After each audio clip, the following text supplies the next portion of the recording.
Hello. तो आज Sanghvi and sons देखी जो सैयारा के बाजू में के स्क्रीन में लगी थी। बेसिक स्टोरी इस मूवी की आप अगर देखें ना तो एक अपर क्लास जॉइंट फैमिली है ऐसा कह सकते हैं, जहाँ पे नवनीत राय संघवी जो मनोज जोशी का कैरेक्टर है वो हेड है इस परिवार के, जिनकी सिंग तेल की फैक्ट्री है। I think if I am not wrong तो उसकी उनकी फैक्ट्री है और उनके दो बेटे हैं, एक है गौरव पासवाला और हितेन तेजवानी।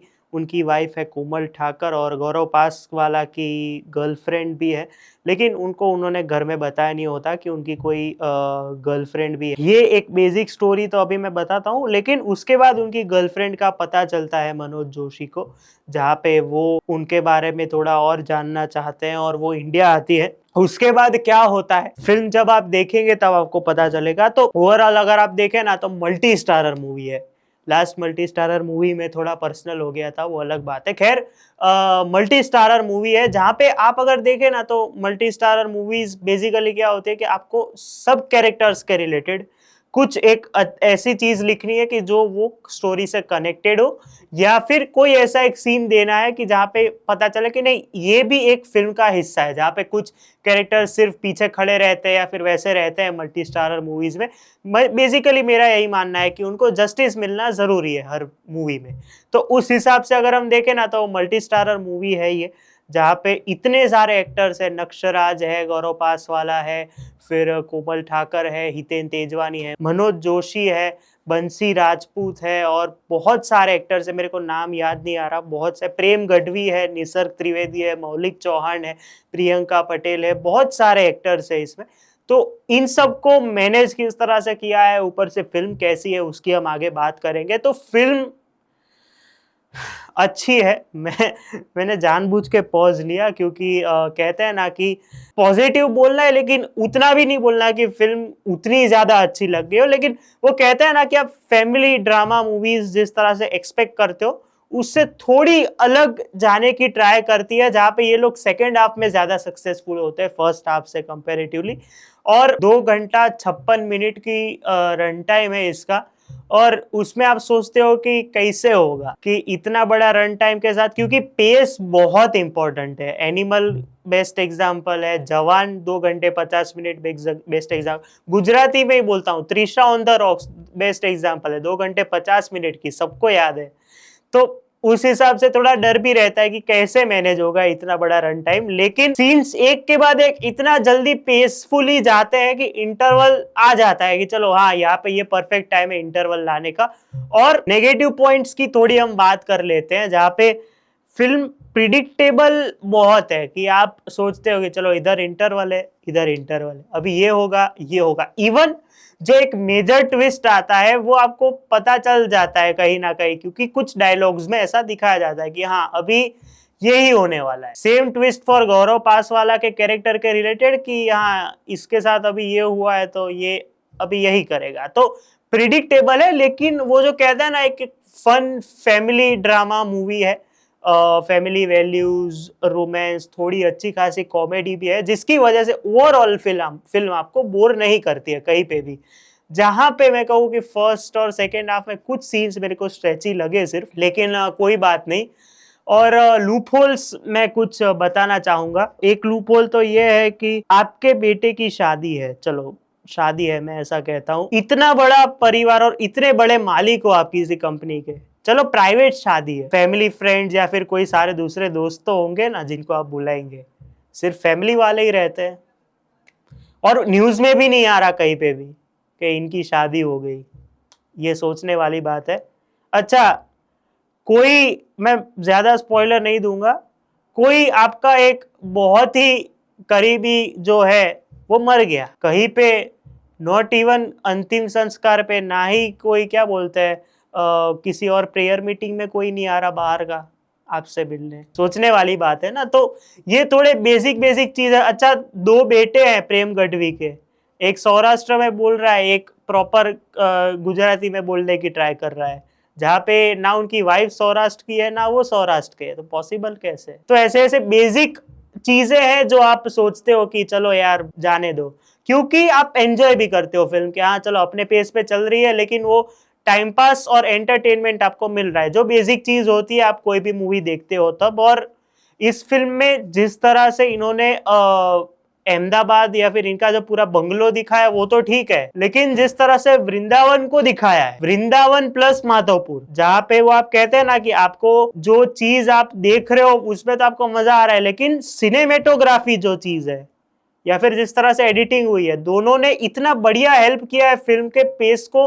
क्योंकि कभी कभी क्या होता है कि ये लोग गाने में ऐसी कुछ जगहें दिखा देते तो आपका ध्यान फोन पे चले जाता है, आप देखना नहीं चाहते कि अरे यार ये सब तो देखा हुआ है। इसमें पूरी कास्ट के साथ जब वृंदावन जाते हैं, गाना चल रहा है, लेकिन फिर भी आपका ध्यान फिल्म पे ही है और स्टोरी चल ही रही है अपने हिसाब से। आपको लगता है कि ये बीच में ब्रेक लेके बिहाइंड द सीन्स नहीं दिखा, लेकिन स्टोरी अपने हिसाब से चल रही है। तो वो जो चीज है वो पर्सनली मुझे अच्छी लगी कि आप ये भी दिखा रहे हो, सब कैरेक्टर्स के एक्सप्रेशंस रिएक्शंस भी दिखा रहे हो साथ साथ में। तो वो एक मुझे पर्सनली चीज अच्छी लगी, जो एक लगता है ना कि हाँ ये फिल्म तो भी चल सकती है, कि आप इसके साथ भी एंजॉय कर सकते हो, कि वो सारे सीन्स आ रहे हैं जिस तरह से। दूसरी पॉजिटिव चीज ये है कि फिल्म बोर नहीं करती आपको, फिल्म कहीं पे भी बोर नहीं करती। इतना बड़ा रन टाइम होने के बावजूद भी कुछ स्ट्रेचेबल सीन्स है जहाँ पे इंटरवल मेरे को लगता था कि चलो अब होगा, वो तीसरे टाइम लगा कि चलो अब होना ही चाहिए, तो वो थोड़ा टायरिंग लगता है।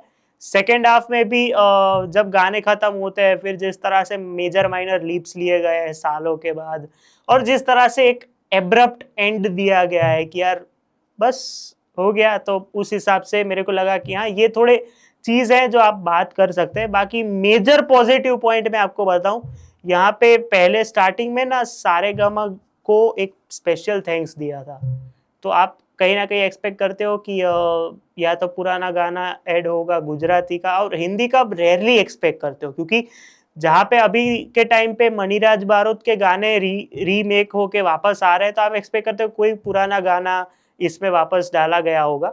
लेकिन इन्होंने एक प्यार का नगमा है को जिस तरह से, मैं ऐसा भी नहीं कह रहा हूँ कि जिस तरह से यूज किया है, नहीं एकदम होता है ना कि इस सिचुएशंस में मेरे को ये वाला लिरिक्स या फिर ये वाला स्टांजा चाहिए, उस हिसाब से यूज करना बहुत ही डिफिकल्ट होता है। और उसमें भी आपके पास केदार भार्गव जैसे जीनियस हो तो फिर तो क्या ही चाहिए।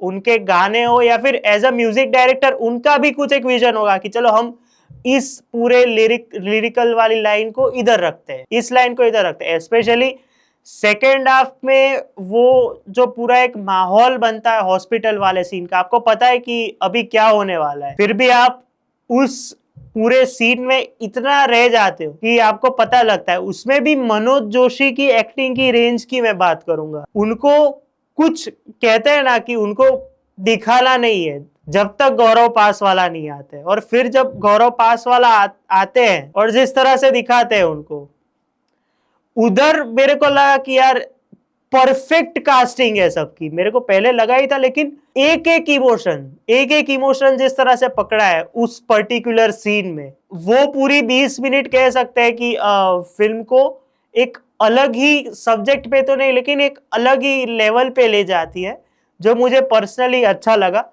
जहाँ पे हम एक्टिंग की बात करते हैं, और ये सीन आप जरूर जब भी आप देखें, आप फिल्म आप मेरे को बताइए कि वो पर्टिकुलरली वो स्क्रीन प्ले होता है ना कि स्क्रीन प्ले मजबूत होना चाहिए, तो इसका स्क्रीन प्ले जिस तरह से लिखा गया है वो पर्टिकुलर सीन का, वो जब आता है तो आपको आपके क्या रिएक्शंस थे मेरे को कमेंट में बताइएगा। एक्टिंग की बात करते हैं, मैंने मनोज जोशी की तो बात की, यहाँ पे कहते हैं ना कि हमेशा अच्छा ही करेंगे वो, उनकी तरफ से कोई कंप्लेंट नहीं होगा। जैसे किसी को भी बुलाना, स्पेशली गौरव पास अलग, तो ऐसे करके वो जिस तरह से बुलाते हैं, तो वो देखने में आपको लगता है ये वो कॉल बैक वैल्यू रहती है आपकी कि हाँ वो पहले भी ऐसे ही बुलाया था उनको, तो उनको देख के अच्छा लगा। और बहुत बढ़िया काम है एज अ फादर। फिर मेरे लिए पर्सनली मुझे जो जिन्होंने बहुत ज्यादा इम्प्रेस किया इस फिल्म में, वो है हितेन तेजवानी। बहुत ही बढ़िया काम है। वो जिस तरह से उनकी वो श्री राम वाली छवि दिखाई गई थी, वो परफेक्टली फिट बैठती है लास्ट तक, एकदम लास्ट तक फिट बैठती है कि वाह, कि वो एकदम कहते हैं ना इनकी वाइफ के साथ बॉन्डिंग हो या फिर गौरव पासवाला के साथ बॉन्डिंग हो तो परफेक्टली फिट बैठती है और उनका काम बहुत बढ़िया है। उसमें भी आप अगर देखें ना कि जो कन्फ्रंटेशन सीन्स जिस तरह से संभालते हैं उसमें उनका काम बहुत बढ़िया है और वो श्री राम की छवि उनमें दिखती है। मैं सेम कहना चाहूंगा कोमल ठाकर के लिए कि उनका बॉन्डिंग पहले तो हितेन तेजवानी के साथ, और जिस तरह से उनको एक लाइन दी गई है ना, गौरव पासवाला बोलते हैं कि आप संघवी फैमिली के सोल हो, तो कैप्चरिंग लाइन तो है ही, लेकिन वो क्या बोलते हैं वो फिल्म में आपको दिखाया जाता है कि वो इस फैमिली के सोल क्यों है। तो उस हिसाब से उनके चाहे वो एक्सप्रेशंस हो या फिर जिस तरह से बॉन्डिंग हो गौरव पासवाला के साथ, जिस तरह से उनको बेस्टी करके बुलाते हैं, तो उनका काम भी जितना मैंने बोला ना कि हितेन तेजवानी का जिस लेवल का काम है उतना ही कोमल ठाकर का काम है। मैं दूसरी बात करूंगा गौरव पासवाला की। हितेन तेजवानी के केस में मेरा क्या था कि मैंने जलसों में एक छोटा सा रोल था तो बहुत देखा नहीं था, उसमें भी बहुत ही मतलब कहते हैं ना कि सॉरी सर लेकिन बहुत ही खराब गुजराती बोल रहे थे, डेडा में उतना काम नहीं था। इसमें जब मैंने देखा तो मेरे को लगा यार बहुत मजा आया उनको देख के। हाँ, गौरव पासवाला की मैं बात करूं तो आई थिंक चंद्रेश भट्ट के साथ प्रेम प्रकरण के बाद आई थिंक दूसरा या तीसरा प्रोजेक्ट है, लेकिन बहुत बहुत ही मतलब इम्प्रेसिव काम है।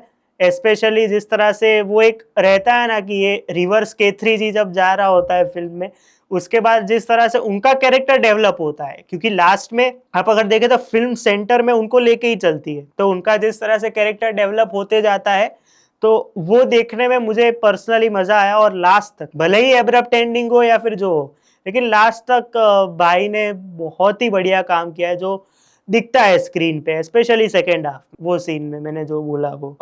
उसके बाद आई थिंक किंजल धामेचा जो उनकी गर्लफ्रेंड बनी है, उनका काम भी अच्छा है, मतलब गुड नहीं लेकिन ग्रेट सपोर्टिंग रोल है उनका, मतलब उतना कुछ खास है भी और नहीं भी वैसा है। स्पेशली मैं कास्टिंग की तारीफ करूंगा कि इसमें सबका कास्टिंग परफेक्टली कहीं ना कहीं फिट बैठता है। आप इन दोनों को अभी मैं वापस देखूंगा तो मैं वापस देखूंगा कि नहीं हाँ ये रियल में ऐसे भाई लग सकते हैं। तो पर्सनली संघवी फैमिली का जिस तरह से कास्टिंग हुआ है वो काबिल तारीफ है, मैं ऐसा कहना चाहूंगा। नक्शराज को मैं चाहता था कि ज्यादा स्क्रीन टाइम क्यों नहीं मिला, लेकिन जितना भी मिला है कि यार वो अपने हिसाब से कर लेते, और उसमें भी एक जो इम्पैक्टफुल डायलॉग है उनका सेकेंड हाफ में, आपको याद रहता है कि हाँ यार ये तो गलत हो गया, लेकिन उनका काम एज ऑलवेज कहना नहीं पड़ता, बहुत ही अच्छा है। मौलिक चौहान, निसर्ग त्रिवेदी, फिरोज ईरानी, भाविनी जानी, मकरंद शुक्ल, ये सब का सपोर्टिंग में काम है। वैसे निसर्ग त्रिवेदी और इनको अच्छा खासा स्क्रीन टाइम मिला है, तो सबको कहीं ना कहीं कुछ मोमेंट्स दिए हैं, लेकिन वो मल्टी स्टारर में कैसा होता है कि चलो इसको एक सीन हो गया, इसको एक सीन हो गया, तो वैसा फील नहीं होता, लेकिन कुछ मूवमेंट्स है जो आपको फिर बोलते हो कि हाँ चलो ठीक है। दो सरप्राइजिंग एलिमेंट्स, एक तो धर्मेश व्यास सीरियस सिचुएशंस में बहुत बढ़िया है, कॉमेडी लाइक वो जो कहते हैं ना कि एक फादर वाली जो एक छवि हो गई आई थिंक गोल कैरी से, तब से जिस तरह से वो फादर वाले रोल में कर रहे हैं तो वो अच्छा है, लेकिन सीरियस सिचुएशंस में ही इज द बॉस, मैं ऐसा कह सकता हूँ। उनका काम अच्छा है। प्रेम गढ़वी कॉमेडी में हो तो फिर कहते हैं ना कि हमेशा अच्छा ही करेंगे, इसमें भी उनको एक जो कॉमेडी रिलीफ एक दो मिली है वो पर्सनली देखने में मजा आया। तो ओवरऑल संघवी एंड सन्स एक कहते हैं ना कि गुड एंटरटेनिंग फैमिली मूवी है, फैमिली के साथ देख सकते हैं, और फैमिली वैल्यूज पे अच्छे से इन्होंने फोकस किया है, फिर वो चाहे शादी वाला सीन हो या फिर वो जो ऑफिस कन्फ्रंटेशन हो या फिर वो घर का कन्फ्रंटेशन हो, तो वो फैमिली वैल्यूज वाइज बहुत बढ़िया फोकस किया है इन्होंने। और केदार भार्गव का म्यूजिक और ऐश्वर्या मजमूदार और ईशानी दवे ने, इवन जिग्नेश कविराज और कीर्तिदान गढ़वी ने जो गीत गाए हैं वो सारे भी बहुत बढ़िया है। तो ओवरऑल कहते हैं ना कि आपको वो सूरज बरजातिया टाइप मूवीज की वाइब आती है, लेकिन अच्छी फिल्म है। स्पेशली हॉस्पिटल वाला सीन में वापस याद करूंगा, तो मेरी तरफ से मैं इस फिल्म को 3 स्टार्स दूंगा। आपने ये फिल्म देखी हो तो कैसी लगी मुझे बताइएगा, लाइक शेयर और सब्सक्राइब कर दीजिएगा। मिलते हैं अगले वीडियो में, तब तक के लिए बाय।